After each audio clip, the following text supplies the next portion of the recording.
নমস্কার, আমি স্বরচিত কবিতা প্রভুকে প্রশ্ন আবৃত্তি করে শোনাচ্ছি।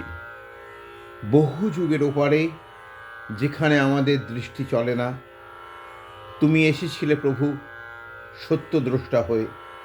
ওরা ধর্মের রক্ষার দোহাই দিয়ে ইহুদিদের রাজা বলে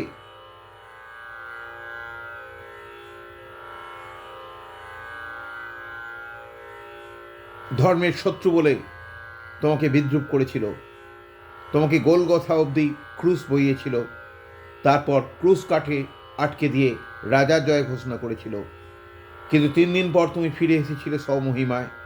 ভেঙে পড়েছিল অনাচার, কায়েমি স্বার্থের মন্দির। কিন্তু আজও তো রক্ত বইছে অক্ষম আর্ত মানুষের।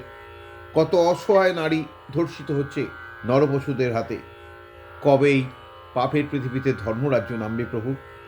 আবার কি তুমি মানবতার বাণী, প্রেমের বাণী শোনাবে না? ব্যথিত বুকের অশ্রু জমে তেজ হয়ে উঠবে না? লাঞ্ছিত মানুষ প্রাপ্য বুঝে নেবে না সমাজের কাছে?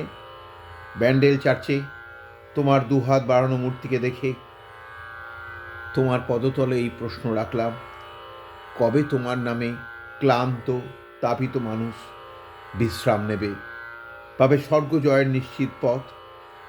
এ প্রশ্ন আমার একার নয়, তোমার প্রতিটি ভক্তের।